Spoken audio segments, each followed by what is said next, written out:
Did you imagine कि BJP की ऐसी विक्ट्री होगी, लैंडस्लाइड विक्ट्री होगी? अप्रैल से मुझे थोड़ा ये फील होने लगा कि चीज़ें बदल रही है। और मैंने जब खासकर फर्स्ट फेज़ के इलेक्शन के आसपास जाके मुझे लगने लगा कि बहुत मुश्किल है इस बार टीएमसी के लिए। टीएमसी क्या नैरेटिव बना रही थी? टीएमसी के जो कि जैसा कि बता रहे हैं कि एसआईआर के बारे में कि जो वोट डिलीशन हुआ, इस पे ये क्यों किस तरह लग रहा है कि एसआईआर की वजह से हुआ? ये नहीं कोई बता पाता। मुसलमानों में क्यों ममता के खिलाफ एंटी कंपरेंसी है?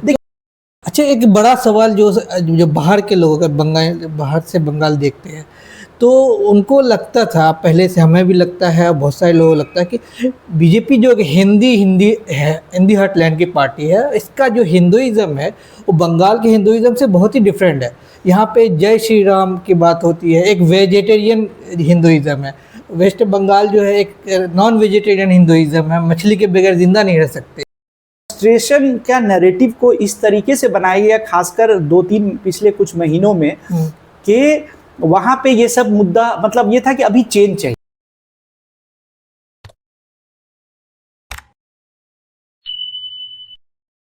हमारे साथ हैं मोहम्मद रियाज साहब, जो कलकत्ता में आर्या यूनिवर्सिटी के मीडिया डिपार्टमेंट में एक प्रोफेसर है। आज हम उसे, आप कोलकाता के एक प्रोमिनेंट रिसर्च इंस्टीट्यूट हैं, सबर इंस्टीट्यूट, उससे भी जुड़े हुए हैं। इससे पहले रियाज भाई जो है वो जर्नलिस्ट भी रहे हैं और बहुत से एज ए जर्नलिस्ट भी काम किए हैं, और कॉलमनिस्ट भी रहे हैं। कई मेन स्ट्रीम या लीडिंग न्यूज़पेपर्स में एज ए कॉलमनिस्ट भी लिखते रहे हैं, और कलकत्ता के या वेस्ट बंगाल के इलेक्शन में खासा नज़र रखते थे।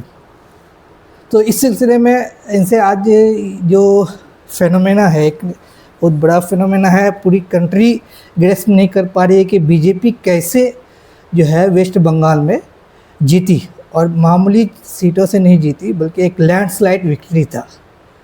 ये कैसे हुआ, इसको हर कोई अभी एक डिसिफर करने के लिए कोशिश कर रहा है।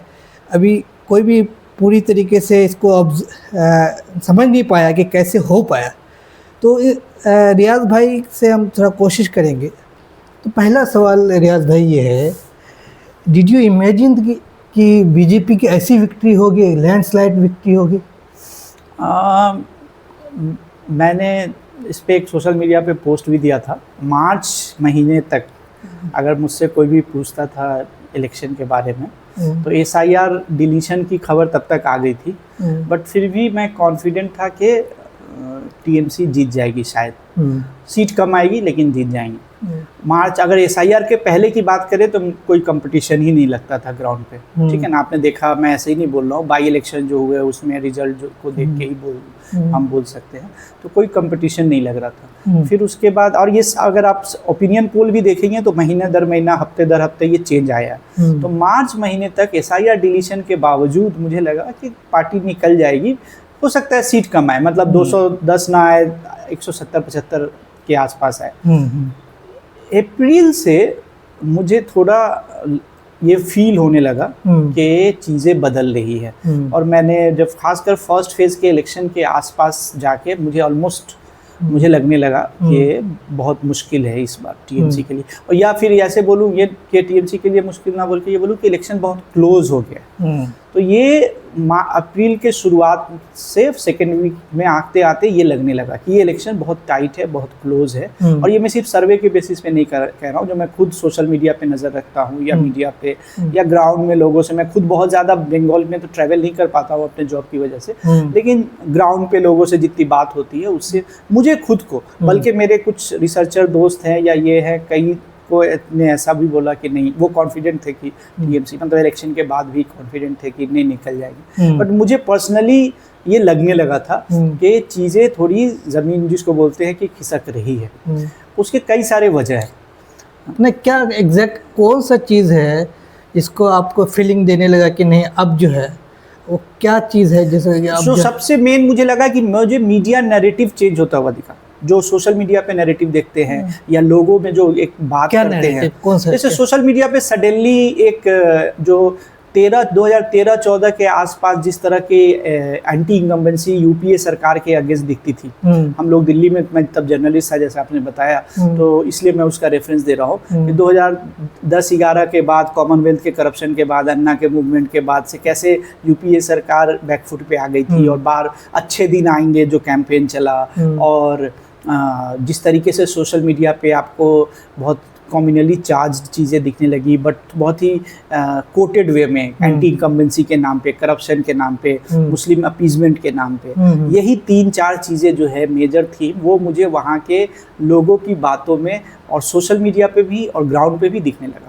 लेकिन जो जैसा मैंने बताया, मेरे कुछ रिसर्चर दोस्त जो मुझे क्वेश्चन कर रहे थे, उनका ये कहना था कि ये मोर ऑफ अर्बन फेनोमेना है, अर्बन मिडिल क्लास में गुस्सा है, एंटी इंकम्बेंसी जिसको हम जनरल टर्म यूज करते हैं, ये सारी चीज़ों को लेके, चाहे हम करप्शन बोले, एंटी इंकम्बेंसी बोले, वुमेन सिक्योरिटी का एक मसला बन, जैसे उन्होंने एक ऐसा डिबेट बनाने की कोशिश करी, एक नैरेटिव बनाने की कोशिश करी कि जैसे विमेन वहाँ, जैसे आरजी कौर का केस को सामने लेके उनकी माँ को जो विक्टिम थी वो इलेक्शन लड़ रही थी, तो ये सारी चीज़ों को लेके वहाँ परिवर्तन चाहिए। जैसे अच्छे दिन आएंगे का जैसे नारा था, वैसे ही इस बार परिवर्तन चाहिए, इस बार चेंज चाहिए, यानी मार्च के एंड के बाद। ये मुझे मतलब कैंपेन तो उन्होंने पहले से प्लान किया, लेकिन मैं इस चीज़ को अप्रैल से फील करने लगा। अप्रैल के, मैं बोलूँ अगर बहुत प्रिसाइज अपनी पर्सनल बात करूँ, मुझे सेकेंड वीक में सडनली ये फील होने लगा। अच्छा, ये पर्सनल मैं अपनी बात कर रहा हूँ कि मुझे सेकेंड वीक में ये फील होने लगा कि मीडिया नैरेटिव, ये वो टाइम है जबकि आपको याद होगा आईपैक पे के ऑफिसेज को, आईपैक के डायरेक्टर को एक को अरेस्ट किया गया और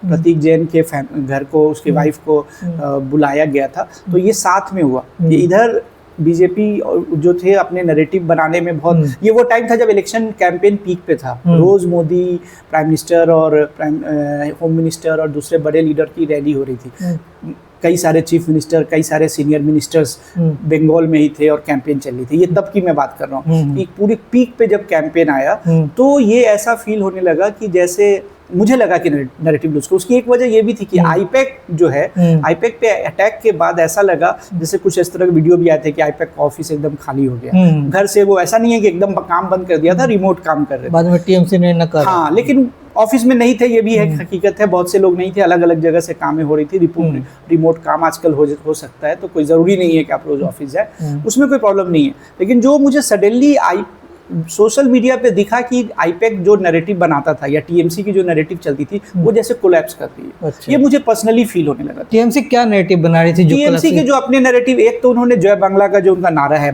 बाहरी वर्सेस जो ओरिजिनल जो बंगाली है, यहाँ के बंगाल के लोग और बाहर के लोग उस पर अटैक कर रहे हैं, उसको दिल्ली दरबार और इन्वेडर्स के बांग्ला जो टर्म्स होते हैं उनसे इनको ये करना, और बंगाली जो सब नेशनलिज्म जो बोलेंगे उसको जय बांग्ला का नारा देके हम बंगाली है, और उसको एक उनका मेन मुद्दा था। और हम बंगाली है, उसी में वो बहुत सारी चीज़ें आती है कि हम एक प्लुरलिस्टिक सोसाइटी है, हम लोग सब जो यहाँ हिंदू मुस्लिम क्रिश्चियन सब जो है यहाँ मिलजुल के रहते हैं, वो इस नैरेटिव को बनाते थे। लेकिन वो ये नैरेटिव हमेशा से, ये कई बार से काम किया उनके लिए, लेकिन ये नैरेटिव सडनली ऐसा लगा कि फेल हो गया। वो वहाँ पे जैसे कोई, उसकी वजह ये थी कि आईपैक के लोग ही सोशल मीडिया पे लगा कि बहुत वीक हो गए, क्योंकि उसकी वजह थी जैसा बताया मैंने एक अटैक हुआ। तो ये चीज़ें, और मैं नहीं कह रहा हूँ कि सिर्फ सोशल मीडिया की नैरेटिव, ग्राउंड पे भी मैंने कुछ इस तरह के इंसिडेंट कुछ लोगों से बात में लगे कि ओपनली जो बीजेपी के सपोर्ट में या इस बार चेंज चाहिए, उस तरीके की बात ये ग्राउंड पे दिखने लगी थी।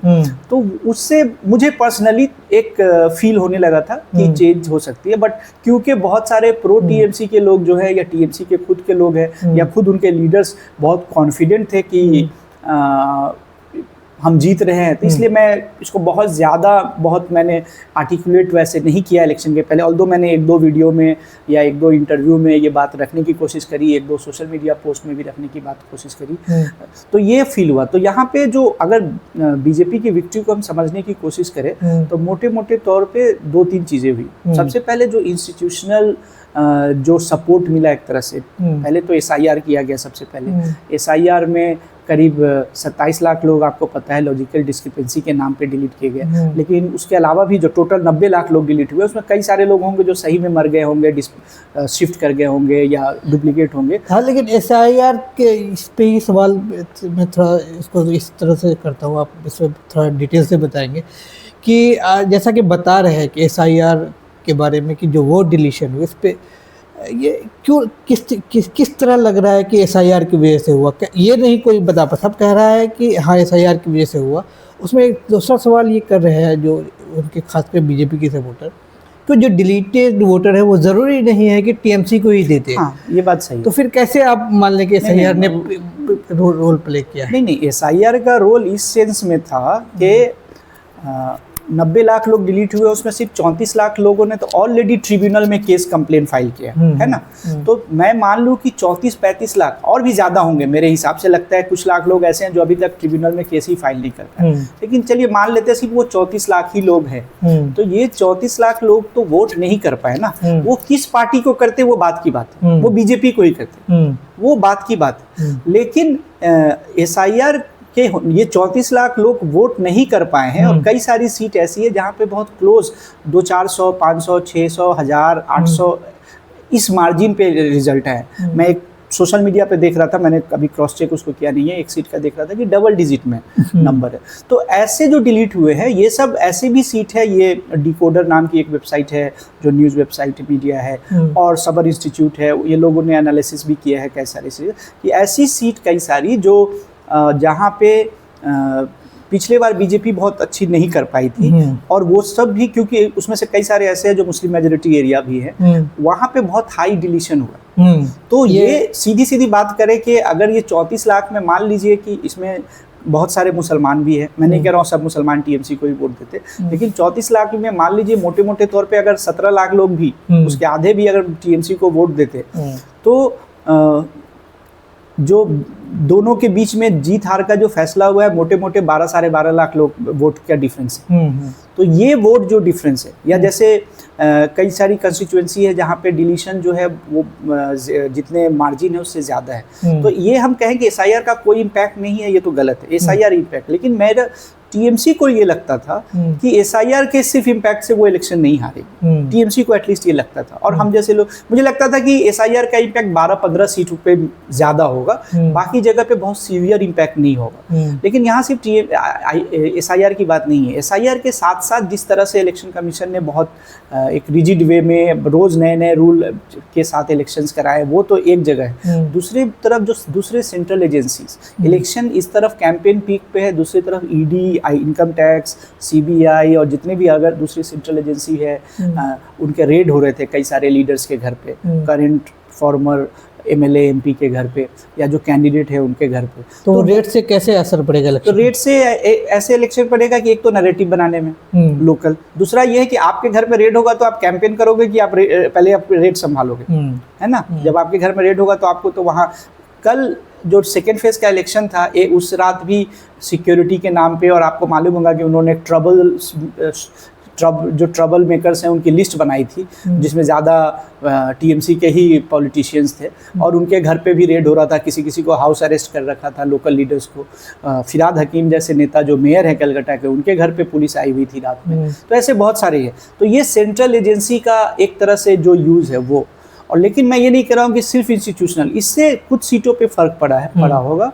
बट साथ साथ एक चीज़ और हुई जो मैंने पहले जी बात की कि एंटी इनकम्बेंसी, तो एक हमें larger Hindu vote consolidation BJP के फेवर में दिखा। अच्छा। वो एंटी इनकम्बेंसी के नाम पे था, वहाँ पे कम्युनल एंगल्स भी थे। जैसे मैंने बताया 2014 में जो अच्छे दिन आएंगे जो कैंपेन था वो डेवलपमेंट के नाम पे था, पर वो डेवलपमेंट के साथ साथ और भी बहुत सारी चीज़ें जुड़ी हुई थी ना। डेवलपमेंट सामने में एक फेस था, लेकिन और भी चीज़ें थी। वैसे ही जो बंगाल का इलेक्शन है वहाँ भी परिवर्तन के नाम पे जो डेवलपमेंट होगा, रोड्स अच्छे होंगे, लोगों की सैलरी बढ़ेगी, डीए मिलेगा, एट पार सेंट्रल जो गवर्नमेंट है सैलरी मिलेगी गवर्नमेंट एम्प्लॉय को, या जैसे लक्खी भंडार जो बोलते हैं कि वुमेन के लिए खास उनके सपोर्ट कर रहा है, वो 3,000 उन्होंने अनाउंस किया। आरजी कौर के केस को लेके उन्होंने एक बड़ा एक वुमेन सिक्योरिटी का एक नैरेटिव बनाया।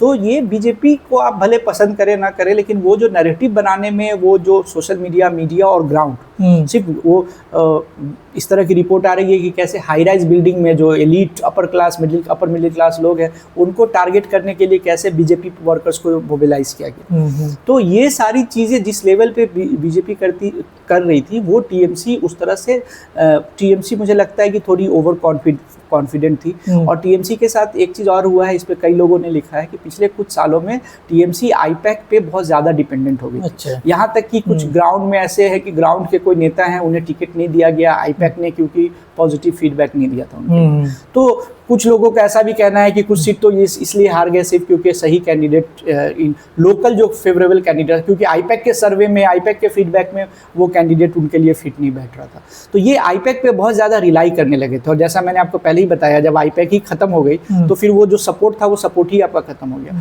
तो ये यहाँ पे इनकी वीकनेस टीएमसी की सामने आई। दूसरी, जब आप पावर में रहते हो तो आप कहीं ना कहीं कई बार ज़मीनी हकीकत से थोड़े कई बार दूर हो जाते हो, क्योंकि आपके बहुत सारे साइकोफेंट होते हैं जो आपको घेर लेते हैं। तो वो सारी चीज़ें भी थोड़ी टीएमसी के मुझे लगता है अगेंस्ट गई है।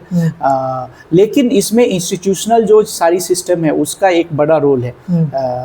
और एक तरफ ये इंस्टीट्यूशनल सपोर्ट की बात करी मैंने, दूसरी तरफ हिंदू वोट कंसोलिडेशन जो हुआ है अच्छा खासा वो है। तीसरे जो आखिरी पॉइंट मैं बोलना चाहूँगा कि जो मुस्लिम वोट जो टीएमसी होप कर रही थी, टीएमसी का जो होप था, मैंने अपने जो सोशल मीडिया पोस्ट जो लिखा था उस पर भी मैंने ये बात हाईलाइट की थी कि एक तो विमेन वोटर्स, दूसरा मुस्लिम वोट कंसोलिडेशन, और तीसरा कितना हिंदू, ऑब्वियसली मेजोरिटी वोट्स नहीं मिलेगा तो आप तो पावर में। 2021 में क्या हुआ था, cross caste creed community vote TMC को मिला था, जो इस बार नहीं हुआ। अच्छा खासा हिंदू वोट कंसोलिडेशन हुआ है बीजेपी के फेवर में, जिसका बेस्ट एग्जांपल है भवानीपुर सीट जहाँ से ममता बनर्जी खड़ी होती हैं, वो 15,000 वोट से हार गई।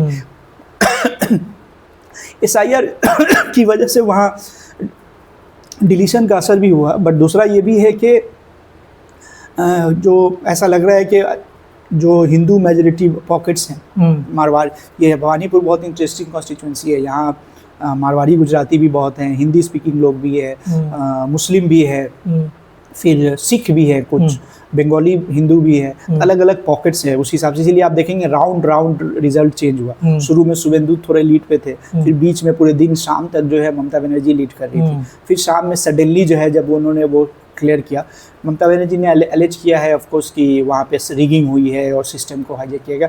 मैं नहीं कह रहा हूँ कि सिस्टम को का कोई दोष नहीं है, लेकिन उसके अलावा ये एक वोट कंसोलिडेशन हुआ है, इसको भी डिनाई नहीं कर सकते। तो तीसरी जो आखिरी चीज़ मैं बोलना चाहूँगा कि जितना टीएमसी ने एक्सपेक्ट किया था मुस्लिम वोट कंसोलिडेशन की SIR के डर से, मुस्लिम जो है जो लार्ज नंबर में जो सारे माइग्रेट जाके सब उन्हीं को वोट देंगे, उन्होंने वोट दिया है, ऐसा बात भी नहीं है। करीब 60-63 जो इनके जो MLA जीते हैं उसमें से आप देखेंगे लगभग आधे जो है वो मुस्लिम ही है, 30 के आसपास जो है वो मुस्लिम है और मुस्लिम डोमिनेटेड एरियाज। तो ऐसा नहीं है कि मुस्लिम ने वोट नहीं दिया है, लेकिन एक छोटा मुझे लग रहा है 12-15% वोट जो है वो इस बार डिवाइड हुआ। और ये क्यों हुआ, कई सारे लोकल फैक्टर, जैसा मैंने बताया, कुछ कैंडिडेट्स जो है उनकी कंस्टिट्यूएंसी चेंज हुई या उनको टिकट नहीं मिला, या लोकल जो एक तरीके का गुस्सा होता है कई बार, एंटी इनकम्बेंसी जिसको बोलते हैं हम। तो आप देखेंगे कि वहाँ कांग्रेस के जो 2 MLA जीते हैं दोनों मुस्लिम हैं। उसके बाद अगर CPM के जो कांग्रेस के दोनों मुस्लिम है कि नहीं मैं श्योर नहीं हूँ, एक मुस्लिम है, दोनों ही मुस्लिम है। CPM के जो जीते हैं डोमकल से वो भी मुस्लिम है, ISF के जीते वो मुस्लिम, हुमायूं कबीर 2 जगह से जीते हैं, दोनों वो तो ऑब्वियसली मुस्लिम है और 2 जगह से जीत गया वो। तो ये 2 जगह से हुमायूं कबीर जैसा कैंडिडेट को जीतना, और वो भी तब जब वो वीडियो रिलीज हो गया था, मेरे जैसे आदमी को लगता था कि इस वीडियो के बाद उन्हें वोट नहीं मिलेगा, पर वो दोनों जगह से जीतते हैं। ये क्वेश्चन रेज करता है कि एक तरह का लोकल एंटी इंकम्बेंसी, और एक जैसे ये मैं ग्राउंड पे मैं फील करता था कि टीएमसी को लेके एक मुसलमानों के दरमियान भी एंटी इंकम्बेंसी, स्पेशली बंगाली मुस्लिम जो है गाँवों के, ये थी पहले, लेकिन टीएमसी को ये लग रहा था और बहुत सारे हम जैसे लोगों को भी ये लग रहा था कि एसआईआर की वजह से, एसआईआर पे जो गुस्सा है उसके लिए टीएमसी को ये सपोर्ट करेंगे। अच्छा। और खासकर एक तो एसआईआर और दूसरा है कि बीजेपी के जीतने का डर, ये लग रहा था, जो कि हुआ है। अच्छा खासा मुस्लिम वोट साउथ बंगाल में स्पेशली आप देखेंगे, या दूसरे जैसा आपने ही बताया कि लगभग आधे एमएलए, जैसा मैंने बोला कि 30 के आसपास जो एमएलए टीएमसी के हैं वो मुस्लिम हैं, मतलब उन्हें वोट तो मिला ही है, लेकिन 100% या 90% नहीं मिल पाया। मुझे ये उम्मीद थी कि शायद कांग्रेस एक सीट जीतेगी और आईएसएफ शायद जीत जाए दो सीट। मुझे नहीं लग रहा था कि हुमायूं कभी जीतेंगे 2 जगह से, तो ये 4-5 सीट पे एटलीस्ट जो है, और 2 जगह कांग्रेस जीती है। आप 2-3 सीट और देखेंगे जहां कांग्रेस वहां भी कुछ उन्हें और वोट मिले हैं, ठीक है ना। तो ये दिखाता है कि जिस तरह से टीएमसी के अगेंस्ट किया गया, एक तो इंस्टीट्यूशनल अगेंस्ट, मुसलमानों में क्यों ममता के खिलाफ एंटी इंकम्बेंसी है? देखिए, जब आप 15 साल पावर में रहते हो तो मुसलमानों में, जैसे दिल्ली में बैठ के हमें लग रहा है कि बीजेपी के खिलाफ ममता दीदी खड़ी है, हाँ, ऐसा लग रहा है। ये एक बड़ा चीज है, जो कि हकीकत है। लेकिन है कि जो टीएमसी ने प्रॉमिसेस किए थे, जो वहाँ मुसलमान हैं, जो बेसिक चीज़ें जो हर कोई के लिए इंटरकम्युनिटी की जॉब की बात हो या अच्छे जो भी एमिनिटीज़ या डेवलपमेंट की बात होती है, वहाँ पे जो गुस्सा बाकी लोगों में होता है वो जैसे बाकी पॉपुलेशन में है वैसे मुस्लिम में भी है। या जैसे आप कई बार एक एमएलए होते हो जो करप्शन के चार्जेस लगते हैं, लोकल एमएलए सिर्फ नहीं, लोकल लेवल पे जो लीडर्स होते हैं, जो वहाँ कमीशन कट मनी की जो बात होती है कि अली की ये है, ये चीज़ जो है उससे परेशान, अगर तो ऐसा नहीं है कि सिर्फ हिंदू है, उसे अगर परेशान है तो सभी परेशान है। तो करप्शन का एक परसेप्शन, मैंने कह रहा हूँ कि करप्शन देखिए एक अलग मुद्दा है, करप्शन ऑलमोस्ट हर पार्टी हर स्टेट में करप्शन होगा, लेकिन इलेक्शन के वक्त कैसे वो मुद्दा बनता है वो इम्पोर्टेंट है। करप्शन ऐसा तो है नहीं कि कट मनी टीएमसी आज ले रही तो 21 में नहीं ले रही थी, 21 में भी ले रही होगी और आज भी ले रही होगी या नहीं ले रही होगी, लेकिन परसेप्शन अभी बना कि ये जो है, तो वो एक एंगर। और दूसरा जॉब और एम्प्लॉयमेंट को लेके या इस तरीके की चीज़ की ये बात तो करती है मुस्लिम अपीजमेंट की, लेकिन एक्चुअल में हमें रियलिटी में क्या मिला, तो उस तरह उसको लेके खासकर जो आईएसएफ पार्टी है या बीच में हुमायूं कबीर जैसे हो गए, ये जो मोबिलाइज करते हैं लोगों को, उनके सामने मेन मुद्दा यही होता है कि जो यंग एडुकेटेड मिडिल क्लास मुस्लिम है, जो नए ग्रेजुएशन कर रहे हैं, पोस्ट ग्रेजुएशन कर रहे हैं, उनको प्रॉपर जॉब नहीं मिल रही है। और वहाँ ओबीसी का भी एक इम्पॉर्टेंट मुद्दा रहा है, खासकर बंगाली मुस्लिम में जो ओबीसी रिजर्वेशन में जो थे, तो वो भी एक मुद्दा रहा है, जिसके वजह से एक सर्टेन डिग्री में कुछ सर्टेन एरियाज में टीएमसी को लेके एक गुस्सा था। ये अच्छा, एक बड़ा सवाल जो बाहर के लोगों का, बाहर से बंगाल देखते हैं तो उनको लगता था, पहले से हमें भी लगता है और बहुत सारे लोगों को लगता है कि बीजेपी जो हिंदी हार्टलैंड की पार्टी है, इसका जो हिंदुइज़्म है वो बंगाल के हिंदुइज़्म से बहुत ही डिफरेंट है। यहाँ पे जय श्री राम की बात होती है, एक वेजिटेरियन हिंदुइज़्म है। वेस्ट बंगाल जो है एक नॉन वेजिटेरियन हिंदुइज़्म है, मछली के बगैर ज़िंदा नहीं रह सकते। ये चीज़ आ नहीं सकती, वहाँ पे एक कल्चरल कन्फ्लिक्ट होगा जिसकी वजह से ये नहीं आ सकती। तो कैसे बीजेपी ने टेक ओवर कर लिया? देखिए, इसमें 2-3 मुझे एक तो लगता है ये वाले जो नैरेटिव है ये बहुत शैलो है, मुझे पर्सनली लगता है कि असम में ऑलरेडी बीजेपी आ गई है, या और भी दूसरे स्टेट है, उड़ीसा में भी आ गए हैं। बंगाल और उड़ीसा के फूड हैबिट्स और कल्चर में बहुत ज़्यादा फर्क नहीं, तो उड़ीसा में आ सकते हैं, असम में आ सकते हैं, तो बंगाल में क्यों नहीं आ सकते, पहली बात। दूसरी बात है कि बीजेपी तो ऑलरेडी सिंगल लार्जेस्ट पार्टी बन चुकी थी, उसके बहुत सारे हिस्टोरिकल रीजन है, पॉलिटिकल रीजन है कि एक हेजिमोनिक पार्टी टीएमसी बन गई थी, सिर्फ टीएमसी ही थी पार्टी। तो 2016 में खासकर देखेंगे तो सारे अपोजिशन ऑलमोस्ट खत्म हो गए थे, तो आप वैक्यूम तो रहेगा नहीं, एक अपोजिशन तो होगी। तो जब क्योंकि सारी अपोजिशन खत्म हो गई थी, उसके लिए टीएमसी भी जिम्मेदार है, तो वो वैक्यूम जो है फिल करा बीजेपी ने। और उसका देखा हमने 2021 में, तो ऑलरेडी वो एक सर्टेन उनके परसेंटेज ऑफ वोट्स आ ही गए थे ना, तो ऐसा नहीं है कि वो एकदम से जैसे बंगाल के लिए एलियन है।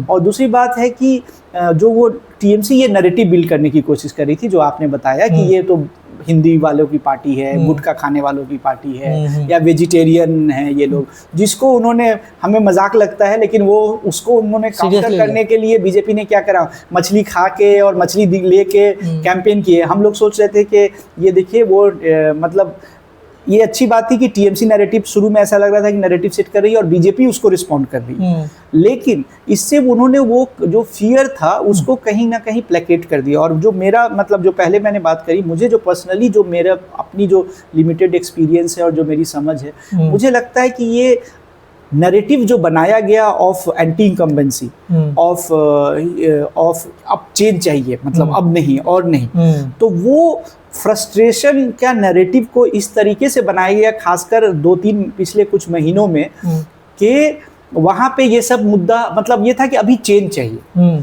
और यहाँ पे एक आखिरी मैं एक और ऐड कर दूं कि इसके लिए लेफ्ट पार्टीज या कांग्रेस ने भी कोई कसर नहीं छोड़ी। कहीं ना कहीं उन्हें ये लगता है कि अगर टीएमसी हारेगी तो पार्टी कोलैप्स कर जाएगी, और पार्टी कोलैप्स करेगी तो जो फिर से कोई वैक्यूम बनेगा अपोजिशन का, वो टीएमसी या लेफ्ट पार्टीज है या कांग्रेस है, वो उस वैक्यूम को शायद फिल कर पाएंगे।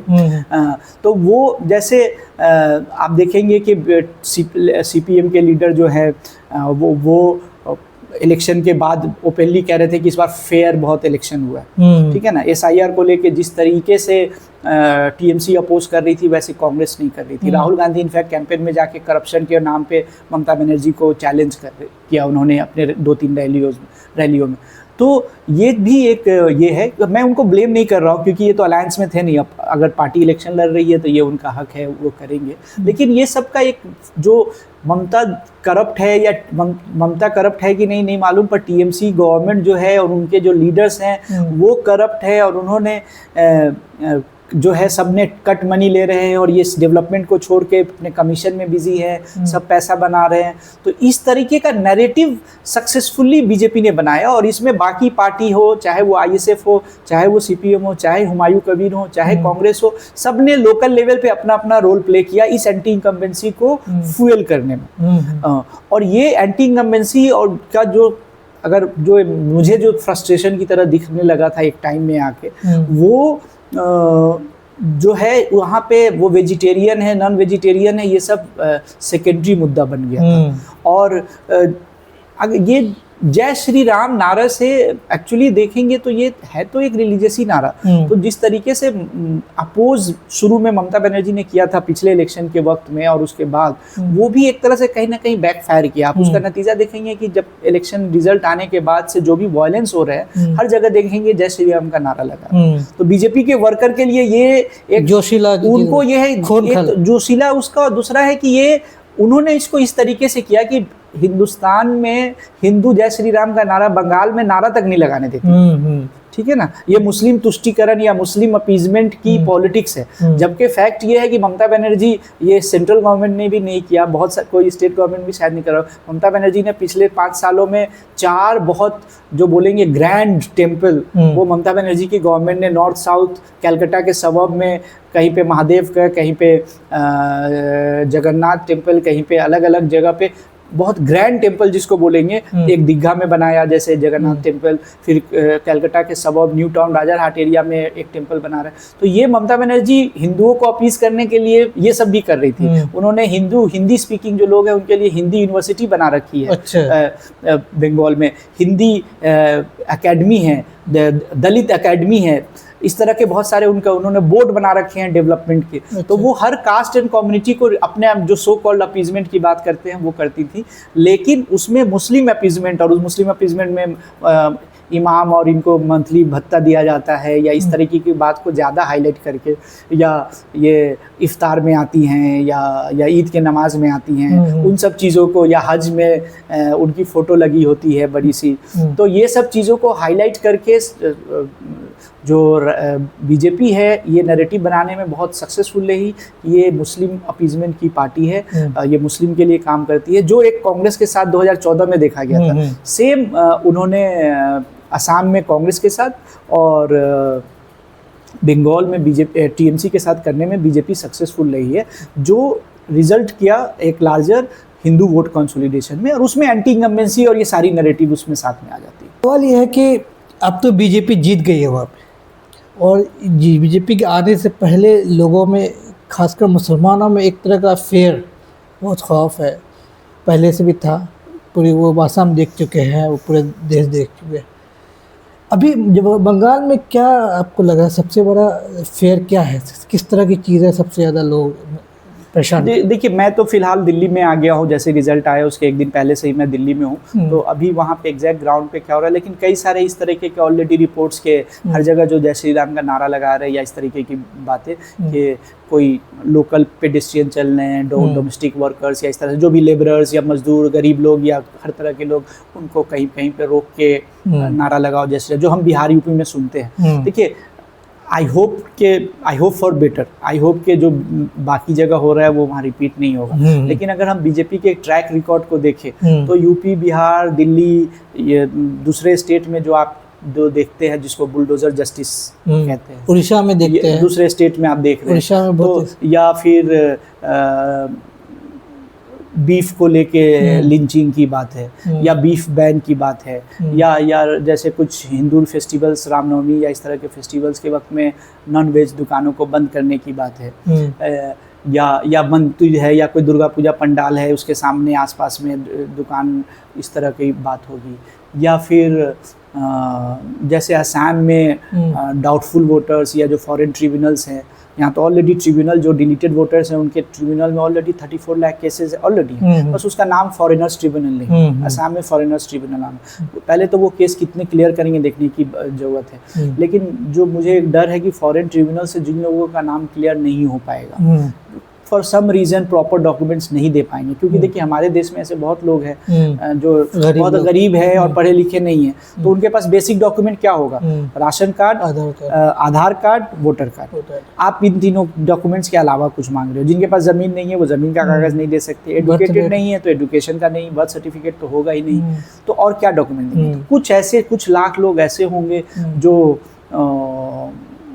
कुछ वजह से, उसमें कुछ पढ़े लिखे लोग भी हो सकता है, कुछ डॉक्यूमेंट्री कमी की वजह से या किसी भी वजह से कि वो मैं जानता हूँ कि कई सारे ऐसे लोग डिलीटेड हैं जो प्रोफेसर हैं, डॉक्टर्स हैं, दूसरे बड़े प्रोफेशन में रिसर्चर हैं, एडवोकेट हैं। तो ऐसे लोगों का फिर जो जिनका आ जाएगा लिस्ट में, नाम क्लियर हो जाएगा अगले कुछ सालों में, वो तो ठीक है। पहले तो ये प्रोसेस बहुत लंबा होने वाला है। दूसरा है कि जिनका डिलीट हो गया उनके साथ क्या होगा।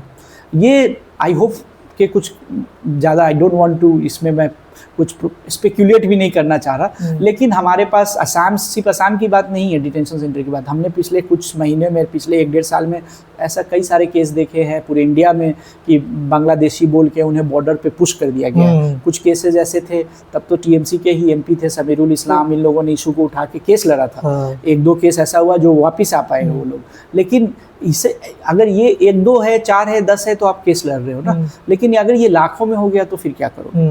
ठीक है, और अगर क्राइसिस, हाँ, अगर पुश नहीं भी किया तो क्या डिटेंशन सेंटर बनेगा, मुझे नहीं मालूम, आई होप के नहीं बने। लेकिन इस तरह के फियर्स मुसलमानों में इन जनरल है, खासकर जो गरीब मुसलमान हैं, जो पढ़े लिखे नहीं है उतना, और जो एवरीडे जो प्रॉब्लम जो बताया, जिसको इस तरह की चीज़ें कि एकेडमिक प्लेसेस में एक तरह की रिस्ट्रिक्शन, चाहे आप दिल्ली के सेंट्रल यूनिवर्सिटीज़ ले ले बड़े बड़े, चाहे दूसरे जो भी है, जामिया अलीगढ़ या दूसरी यूनिवर्सिटीज़ या और भी दूसरे स्टेट की यूनिवर्सिटीज़ में, जिस तरीके से धीरे धीरे एक एकेडमिक सेल्फ सेंसरशिप शुरू हो जाती है, वो सेंसरशिप शायद एक हफ्ते बाद हम जैसे लोगों पे भी उस तरह के प्रेशर्स बनने शुरू हो जाएंगे।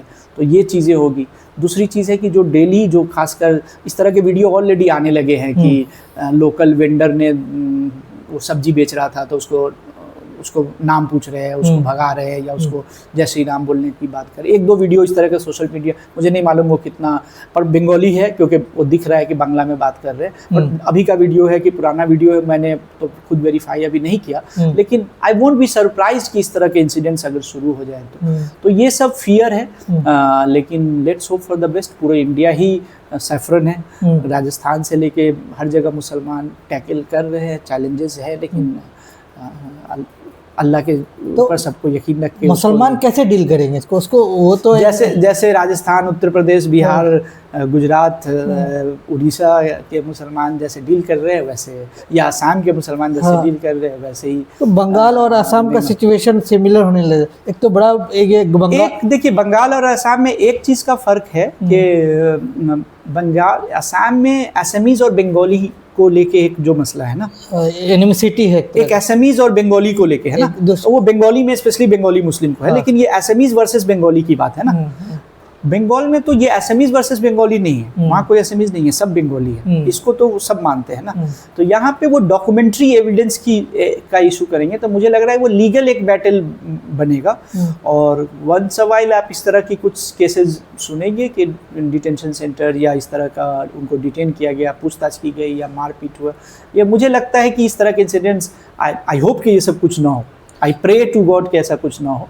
लेकिन मतलब जो पास्ट है, जो प्रेसिडेंस है, असम का ले ले, उड़ीसा का ले ले, बिहार का ले ले, यूपी के ले ले, दिल्ली का ले ले, तो या और दूसरे स्टेट का ले ले, तो वहाँ से बहुत होपफुल पिक्चर तो नहीं है। तो वहाँ उस वक्त लोकल कम्युनिटी, खासकर हिंदू कम्युनिटी में कुछ लोग खड़े होंगे मुसलमान के साथ। अब ये सब तो इफ एंड बट वाली बात है, ये देखने की ज़रूरत है कि ये चीज़ें। Do you hope this? I hope के जो बंगाल का, जो आपने पहले बोला कि बंगाली सोसाइटी वहाँ का, ये जो मिडिल क्लास है, जो एजुकेटेड क्लास है, वो आई होप कि ये चीज़ें इतनी बुरी नहीं होगी जैसे दूसरे स्टेट में है। लेकिन देखते हैं, वक्त बताएगा कि अभी तो सरकार बनेगी, सरकार के बाद क्या होगा। बहुत सारे सवाल आएंगे वहाँ पे, इंस्टीट्यूशनल बहुत सारी चीज़ें आएंगी, मैनिटरी डिपार्टमेंट है वहाँ, जैसे आपने यूपी में, आसाम में ऑलरेडी देख रखा है कि मदरसा बोर्ड को किस तरीके से वो एबॉलिश करिए। तो वहाँ बंगाल में बहुत सक्सेसफुल मदरसा बोर्ड है। मदरसा बोर्ड के जो बच्चे हैं वो डॉक्टर इंजीनियर बनते हैं, एक नहीं, हंड्रेड्स, ठीक।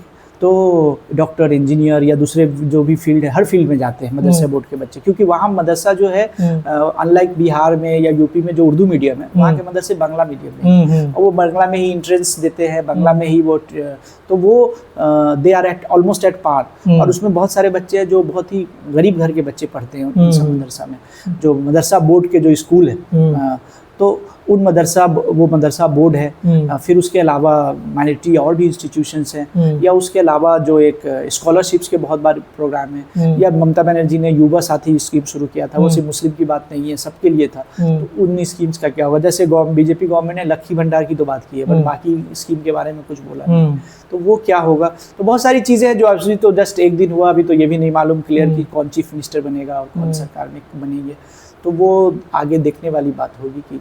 एक सवाल जो वो बहुत पहले से खटका था, वो ये कि बीजेपी इतनी ज़्यादा एफर्ट, इतनी ज़्यादा कोशिश बंगाल को जीतने के लिए क्यों किया, क्यों लगा रहे लगातार 3 बार? वो उसके बहुत सारे रीजंस हो सकते हैं। एक तो है कि जो हेजिमेनिक पार्टी होती है, वो एक पार्टी पावर में है, ये बीजेपी का पीक टाइम है, उनका बेस्ट टाइम है, और आरएसएस के 100 ईयर्स होने वाले हैं, उनके जो ड्रीम्स हैं, उनके जो विजन्स हैं, उसको जो उनका एक वो, तो उसमें हर स्टेट उनको तो पूरा देश ही करना है, 1 by 1, एक एक करके उनको सब चाहिए।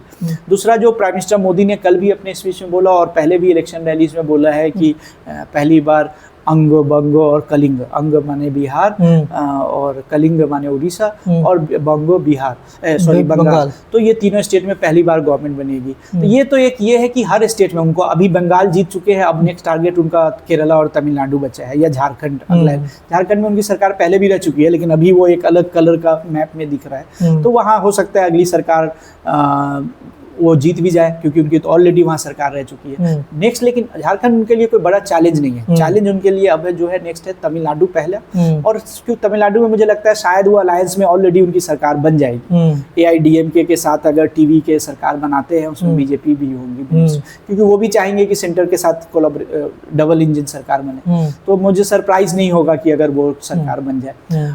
दूसरा उनके लिए जो मेन चैलेंज है वो केरला, तो तमिलनाडु में एक्सपेंड करना, जैसे महाराष्ट्र में उन्होंने शिवसेना के साथ मिलकर खुद को एक्सपेंड किया, या बिहार में JDU के साथ किया, वैसे ही वो AIDMK के साथ मिलकर अगले 10 से 15 साल में उनका होगा कि तमिलनाडु। तो एक तो है कि वो एक हेजिमेनिक पार्टी है, ये उनका बेस्ट टाइम है, उनको सब स्टेट कॉन्कर करना है, ऑलमोस्ट सबको करेंगे, वो एक एक करके किसी को भी क्यों छोड़ेंगे।